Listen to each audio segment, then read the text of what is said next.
नमस्कार दोस्तों, स्वागत है आप सबका एक और इंटरेस्टिंग लेक्चर में, जिसमें मैं आपको बताने वाला हूँ कैड की रेगुलर यूज शॉर्टकट कीज। जी हाँ दोस्तों, आज लेके आया हूँ आपके लिए ऑटो कैड की रेगुलर यूज शॉर्टकट की, जो आपको बना देगी कैड में सुपर फास्ट। तो अगर आपको बनना है कैड में सुपर फास्ट तो ये वीडियो पूरा देखना पड़ेगा दोस्तों। तो चलिए शुरू करते हैं इसे सीखने के लिए। मैं हूं सतीश, लर्न मोर चैनल में आप सबका स्वागत करता हूं।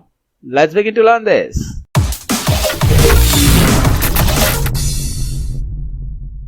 दोस्तों, सबसे पहली शॉर्टकट की मैंने यहाँ पे ली है पॉलीलाइन, जो कि आपको स्क्रीन पे दिखाई दे रहा है पीएल। तो मैं आपको प्रैक्टिकली दिखाऊंगा कैड के अंदर कैसे होता है। तो चलिए यहाँ पे कैड में मैं आपको दिखा देता हूँ सबसे पहले पीएल का शॉर्टकट की। पीएल यहाँ पे कमांड लाइन में दिख रहा है, हालांकि मैंने कमांड लाइन का टेक्स्ट यहाँ पे बोल्ड करके रखा है दोस्तों। तो पीएल पॉलीलाइन यहाँ पे आ रहा है और आप यहाँ पे पॉलीलाइन ले सकते हैं। पॉलीलाइन कैसे लेना है इसको तो कैड में मैंने बता दिया है, लेकिन पॉलीलाइन का यहाँ पे शॉर्टकट की मैंने बता दिया सबसे पहले। तो चलिए अभी दूसरी शॉर्टकट की है पॉलीगॉन, जो कि यहाँ पे दिखाई दे रहा है, मैंने हाईलाइट किया है। तो मैं यहाँ पे POL एंटर कर देता हूँ। तो पॉलीगॉन यहाँ पे आपको दिखाई दे रहा है, polygon enter number of sides. तो मैं 6 साइड्स का पॉलीगॉन लेना चाहता हूँ। पॉलीगॉन लेते समय आपको POL एंटर करना है, साइड्स एंटर करनी है, स्पेसिफाई द सेंटर, कहाँ पे भी एक स्पेसिफाई करो सेंटर, फिर आई चाहिए, इंस्क्राइब द सर्कल और सर्कमस्क्राइब द सर्कल, जो मैंने ऑलरेडी ड्राइंग में बताया। और यहाँ पे पॉलीगॉन इस तरह से ड्रॉ हो रहा है। पॉलीगॉन के बाद अगली शॉर्टकट की हम जानते हैं रेक्टेंगल दोस्तों। तो ये भी इजी है, यहाँ पे दिखाता हूं मैं आपको करना कैसे। रेक्टेंगल के लिए REC एंटर करेंगे तो यहाँ पे आ जाता है रेक्टेंगल, और इस तरह से रेक्टेंगल ड्रॉ कर सकते हैं। सिंपली है। रेक्टेंगल में डायमेंशंस वगैरह कैसे देना है इसके बारे में तो मैंने मेरे वीडियोस में बता दिया है। उम्मीद करता हूं आप सीरियली वीडियो देख रहे होंगे और यह देखा होगा आपने। इसके लिए मैं यहाँ पे बस शॉर्टकट कीज बता रहा हूं आपको। अभी आगे है इलिप्स। अगर आपको इलिप्स लेना है तो उसके लिए शॉर्टकट की EL एंटर। तो EL एंटर करेंगे तो इलिप्स आ जाता है। इलिप्स आपको पता है इलिप्स कैसे ड्रॉ होता है, यहाँ पे दिख रहा है इलिप्स। आपको जिस तरह से ड्रॉ करना है वैसे आप कर सकते हैं, बट इलिप्स की शॉर्टकट कीज यहाँ पे याद रखना इस वीडियो के अंदर दोस्तों। अब आपको मैं बता देता हूँ एक्सेल यानी कंस्ट्रक्शन लाइन। तो चलिए देखते हैं एक्सेल कैसे एंटर होता है। एक्सेल एंटर, यहाँ पे देखिए आप एक्स लाइन आ चुका है और कंस्ट्रक्शन लाइन आ चुका है। अगर मैं यहाँ पे इस तरह से F8 बंद कर देता हूँ इसका, तो कंस्ट्रक्शन लाइन आपको पता है मल्टीपल कंस्ट्रक्शन लाइन आ जाएगी। F8 यानी ऑर्थो बंद करेंगे तो कंस्ट्रक्शन लाइन आपको बहुत सारी मिलेगी। यहाँ पे डिलीट कर दिया मैंने फिलहाल। तो चलिए आगे बढ़ते हैं। आगे आता है SPL यानी कि SP लाइन। चलिए SP लाइन के लिए SPL एंटर कर देते हैं तो यहाँ पे आ रहा है SP लाइन। तो यहाँ पे F8 यानी ऑर्थो बंद रखना बहुत जरूरी है। तो ये कर्व लाइन यहाँ पे ड्रॉ हो सकती है। SP लाइन से आप कोई ड्राइंग डिजाइनिंग वगैरह कर सकते हैं और वो इस तरह से आपको दिखाई दे रहा है। जैसे आप पॉइंट क्लिक करते जाएंगे SP लाइन ड्रॉ होती जाएगी दोस्तों। इसको प्रैक्टिकली यूज कैसे करना है, फ्लावर पॉट वगैरह डिजाइन करने के लिए इसको कैसे यूज करना है, ये मैंने बता दिया है मेरे वीडियोस के अंदर। तो चलिए आगे बढ़ते हैं। अभी ML मल्टी लाइन। तो मल्टी लाइन यहाँ पे मतलब दो पैरेलल लाइन एक साथ आ जाएगी। ML एंटर करेंगे तो यहाँ पे आपको दिख रहा है दो पॉलीलाइन पैरेलली आ रही है। F8 बटन ऑन करेंगे तो ये स्ट्रेट आ जाएगी, F8 ऑफ रखेंगे तो ये जैसी चीज वैसे आपको मिल सकती है यहाँ पे दोस्तों।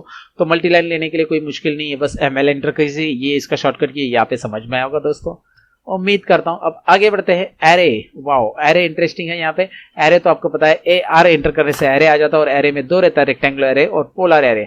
अब मैं ये जो शॉर्टकट कीज बता रहा हूँ ये 2010 यानी कि 2010 वर्जन है दोस्तों। और 2019 में एरे अलग तरीके से यूज होता है। एरे में पोलर एरे और रेक्टेंगल एरे रहते हैं जो ऑब्जेक्ट को रिपीटेड करना रहता है। लेकिन यहाँ पे मैं तो शॉर्टकट की बता रहा हूँ इसलिए मैं ये प्रैक्टिकली करके नहीं दिखा रहा हूँ। लेकिन अगर आपको ये प्रैक्टिकल देखना है तो इसकी वीडियो ऑलरेडी चैनल पे है। एरे कैसे करना है इसके बारे में मैंने बताया है, आप जल्दी से चैनल पे क्लिक करके प्लेलिस्ट देख लीजिए, समझ में आएगा। आगे बढ़ते हैं। MI enter mirror. MI enter mirror practically दिखा देता हूँ करके, इजी है बहुत, इतना टाइम नहीं लगेगा। अगर कोई ऑब्जेक्ट या कोई SP लाइन, सपोज ये SP लाइन ही ले लेते हैं, मैं यहाँ पे ड्रॉ कर देता हूँ इस तरह से, और यही लाइन मुझे उस तरफ चाहिए तो मैं यहाँ पे मिरर बटन यूज करूंगा। लेकिन मिरर बटन के लिए यहाँ पे हमेशा जाते हैं हम लोग मॉडिफाई में, लेकिन MI एंटर करूंगा मैं। यहाँ पे सिलेक्ट कर रहा हूँ मैं, राइट क्लिक कर रहा हूँ और राइट क्लिक करने के बाद दो पॉइंट लेता हूं तो ये ऑब्जेक्ट इस तरह से मिरर हो जाएगा। मैं आपको दिखा देता हूं, ये मिरर हो रहा है यहाँ पे। सो मिरर समझ में होगा, MI एंटर यानी मिरर। मिरर के बाद आता है कॉपी। इस ऑब्जेक्ट को करना है मुझे कॉपी, इसका डबल कॉपी चाहिए तो CO एंटर, ये शॉर्टकट की है। मैं इसे सिलेक्ट कर रहा हूँ, राइट क्लिक कर रहा हूँ, इसको क्लिक कर रहा हूँ बेस पॉइंट पे और बाजू में रख रहा हूँ। तो एक ऑब्जेक्ट का मल्टीपल कॉपी बनाना है तो आपको ये CO एंटर शॉर्टकट की यूज करनी होगी दोस्तों। तो मिरर उसका रिफ्लेक्शन करता है, CO उसको कॉपी करता है। ये यहाँ पे क्लियर हो चुका होगा। अब ट्रिम की बारी है दोस्तों। तो ट्रिम में होता क्या है ये तो बहुत बार हमने सीखा है। ट्रिम मैंने बोला था आपको बहुत यूजफुल शॉर्टकट की है। और TR डबल एंटर करेंगे तो आप इसको इस तरह से ट्रिम कर पाएंगे। तो TR डबल एंटर से ट्रिम होता है ऐसा नहीं है। TR आप सिंगल एंटर करने से भी ट्रिम कर सकते हैं, लेकिन TR सिंगल एंटर करने के बाद ऑब्जेक्ट ऐसे सिलेक्ट करना पड़ेगा, राइट क्लिक करना पड़ेगा और फिर जाके ये ट्रिम होगा। नहीं तो TR डबल एंटर करने से पूरे ऑब्जेक्ट एक साथ सिलेक्ट हो जाते हैं। इसलिए TR डबल एंटर मैं हमेशा रिकमेंड कर देता हूं आपको। नेक्स्ट आपको मैं बताऊंगा अभी चैम्पर यहाँ पे दिखाई दे रहा है CHA है। तो चैम्पर करना कैसे, इसके लिए चलिए यहाँ पे एक रेक्टेंगल पे आ जाते हैं हम लोग, अंडू कर देते हैं सबको। तो रेक्टेंगल जो है मुझे ये भी निकाल देता हूँ मैं। रेक्टेंगल मुझे पता रहना चाहिए कितने डायमेंशंस का, मैं हमेशा बताया मैंने। तो डी इंटर सपोज 20x10 का रेक्टेंगल है, ये मुझे पता है ऑलरेडी। तो मैं चैम्पर 10 तक मैक्सिमम दे सकता हूँ क्योंकि ये लाइन 10 की है, तो मैं चैम्पर दे देता हूँ। चलिए CHA एंटर कीजिए। CHA एंटर करने के बाद चैम्पर के लिए यहाँ पे डायरेक्टली मैं डिस्टेंस दूंगा। सबसे पहले डिस्टेंस में 3 का ही देता हूँ, 3 इंटर। तो चैम्पर के लिए 3 इंटर मैंने कर दिया है। तो अभी आप देख सकते हैं यहाँ पे मैं पॉलीलाइन इंटर करूंगा तो चारों कॉर्नर यहाँ पे चैम्पर हो जाएंगे। चलिए मैं P इंटर कर देता हूँ, चारों कॉर्नर यहाँ पे चैम्पर हो रहा है। और किस तरह से चैम्पर होता है ये आपको दिखाई दे रहा है। इसके साथ मैं फिलेट भी बता देता हूँ। फिलेट भी यहाँ पे शॉर्टकट की, यहाँ पे मैंने लिखा नहीं फिलेट की शॉर्टकट की। F इंटर करूंगा तो फिलेट हो जाएगा क्योंकि वो चैम्पर की तरह काम करते हैं इसमें भी। तो F इंटर, यहाँ पे रेडियस देना रहता है, 3 की रेडियस मैंने दे दी है। और P इंटर करता हूँ पॉलीलाइन, तो फिलेट इस तरह से होता है। तो आपको दिखाई दे रहा है चैम्पर से कॉर्नर किस तरह से हो रहे थे वहां पे, और यहाँ पे राउंडेड कॉर्नर्स होते हैं। तो ये आपको समझ में आया होगा, उम्मीद करता हूँ। फिलेट के लिए F इंटर करना है दोस्तों। यहाँ पे आगे दिखाई दे रहा है आपको एक्सटेंड। तो एक्सटेंड कैसे यूज करना है या इसका शॉर्टकट की क्या होता है मैं आपको दिखा देता हूँ। एक्सटेंड तो यूज करना पता रहेगा, शायद आपने वीडियो देखे रहेंगे। तो लेकिन यहाँ पे मैं आपको बताऊं कि इसको सपोज अभी लाइन को एक्सटेंड करना है तो हम लोग शॉर्टकट की के साथ कैसे करेंगे। EX एंटर करेंगे, सिलेक्ट ऑब्जेक्ट, ये ऑब्जेक्ट टारगेट ऑब्जेक्ट सिलेक्ट करेंगे, राइट क्लिक और ये लाइन पे क्लिक कर देंगे। तो जैसे क्लिक करेंगे ये लाइन वहां पे जाके एक्सटेंड हो जाएगी, मतलब यहाँ पे ब्रेक नहीं नजर आएगा, ये पूरी एक्सटेंड हो जाएगी। ये काफी काम की चीज है, तो सीख के रखिए। एक्सटेंड के बारे में देख लीजिए कैसे करना है, उसकी शॉर्टकट की तो बता दी है। आगे आता है बाउंड्री। बाउंड्री का यूज क्या होता है मैं आपको बता देता हूँ अभी। बाउंड्री BO एंटर, यानी कि चलिए मैं आपको बाउंड्री के बारे में बता देता हूँ। जैसे यहाँ पे आपने एक रेक्टेंगल तैयार कर लिया है और उसके बाद आपने यहाँ पे एक सर्कल भी ड्रॉ कर लिया है और उसके अंदर की लाइन को यहाँ पे कर दिया है आपने ट्रिम। तो अभी आप देख सकते हैं कि ये 2 ऑब्जेक्ट थे और अभी इसमें 2 ऑब्जेक्ट यहाँ पे देख सकते हैं, ये लाइन अलग है और ये लाइन अलग है। तो अगर आप इसको 3D में एक्सट्रूड वगैरह जब भी करना रहता है तो ये एक साथ रहना चाहिए। तो इसको आप ग्रुप भी बना सकते हैं और बाउंड्री भी कर सकते हैं। तो बाउंड्री करने के लिए BO एंटर शॉर्टकट की है। पिक पॉइंट्स, बीच में क्लिक करो दोस्तों और उसके बाद राइट क्लिक करो। यहाँ पे दिखाई दे रहा है ये बाउंड्री आ चुका है। ये आपको समझ में आएगा बाउंड्री क्या होता है कि एक साथ ऑब्जेक्ट को लाने के लिए आप बाउंड्री कर सकते हैं दोस्तों। तो यहाँ पे नेक्स्ट शॉर्टकट की तरफ बढ़ते हैं अब। डोनट शॉर्टकट की जो आपको मैं बताऊं, इसमें डोनट आ जाता है। चलिए डोनट DO एंटर। अभी BO देखा था, अभी DO देखते हैं। DO मतलब यहाँ पे डोनट दोस्तों। यहाँ पे मैं आपको दिखाऊं कि मैंने एंटर कर दिया है 6 और 10। तो 6 और 10 इस तरह से डोनट आ रहा है। तो ये एक सॉलिड सर्कल है जिसका इनर डायमीटर 6 और एक्सटर्नल डायमीटर 10 है। तो आप यहाँ पे देख सकते हैं BO के बाद हमने सीखा DO के बाद सीखते हैं आरो मतलब रोटेट। तो BO DO RO। चलिए देखते हैं RO क्या है। अब RO मतलब रोटेट। तो मैं रोटेट सिलेक्ट कर रहा हूँ और इस ऑब्जेक्ट को रोटेट करना चाहता हूँ। इसको सिलेक्ट किया, राइट क्लिक किया और इसको सिलेक्ट करके यहाँ पे आप जैसा चाहिए वैसे रोटेट कर सकते हो ऑब्जेक्ट को। यहाँ पे आपको दिखाई दे रहा है। तो 90 डिग्री में रोटेट करना चाहते हो तो 90। ओरिजिनल ऑब्जेक्ट जो है उसे हम डिलीट मार देते हैं। रोटेट में वैसे डुप्लीकेट नहीं बनता है, वो BO बनाने के बाद पहले से डुप्लीकेट था उसका। तो ये रोटेट कैसे करना है मैं आपको दोबारा दिखा देता हूँ। RO enter. आप जैसा चाहिए वैसा, अगर आपने F8 ऑफ रखा है तो आप जैसे चाहिए वैसे रोटेट यहाँ पे कर सकते हैं। ऐसा नहीं कि 180 डिग्रीज 90 डिग्रीज में रोटेट होगा, आप 45 में भी रोटेट कर सकते हैं। तो यहाँ पे आप एंटर भी कर सकते हो वो एंगल रोटेट करने के लिए। तो RO मतलब रोटेट था।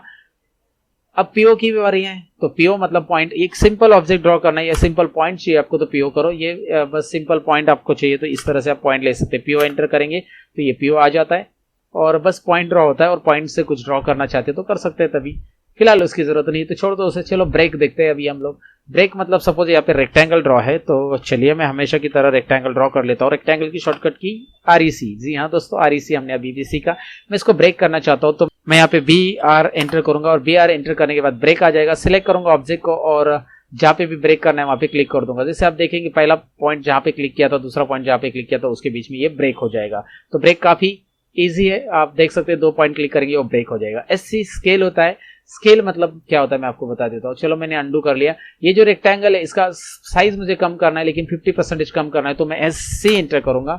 SC एंटर करने के बाद एक बेस पॉइंट दूंगा और बेस पॉइंट देने के बाद 0.5 अगर मैं एंटर करूंगा, आप देख सकते हैं कमांड लाइन में 0.5 एंटर किया मैंने, तो ये हाफ से कम होगा। अगर मैं 2 एंटर करूंगा तो ये डबल बढ़ेगा, मतलब जहां पे इसकी डायमेंशन 10 है तो 20 हो जाएगी लेंथ में और विड्थ में 5 है तो 10 हो जाएगी, इस तरह से। तो मैं आपको 0.5 करके दिखा देता हूँ यहाँ पे, तो ये हाफ हो जाएगा।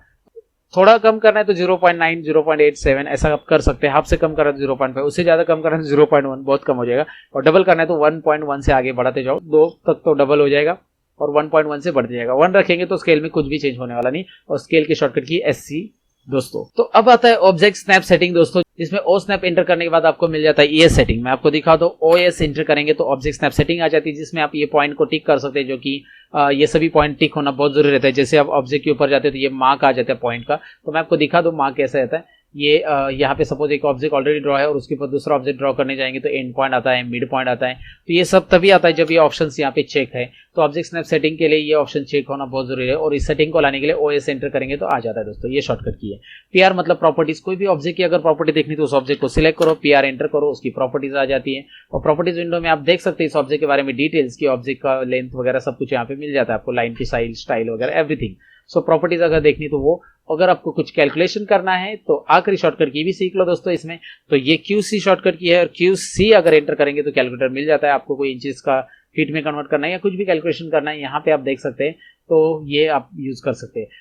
ये कुछ रेगुलर यूज की मैंने ड्राइंग और मॉडिफाई की शॉर्टकट की बताई है, लेकिन इसके साथ में डायमेंशंस की भी शॉर्टकट कीज है, कैड के A to Z अल्फाबेट की भी शॉर्टकट की बनती है। तो ये सब शॉर्टकट के साथ मैं मिलता हूं आपको नेक्स्ट वीडियो के अंदर दोस्तों। लेकिन आप नए हो मेरे चैनल पे तो सब्सक्राइब जरूर करना, सब्सक्राइब के बाजू में जो बेल आइकन दिया वो भी क्लिक करना। कैड में मास्टर बनना है तो बने रहना है मेरे चैनल के साथ दोस्तों। और वीडियो अच्छा लगा तो लाइक बटन पे क्लिक करना, दोस्तों के साथ शेयर करना। मिलते हैं अगले वीडियो के अंदर, तब तक के लिए कहूंगा दोस्तों सीखते रहो, सिखाते रहो। Bye bye.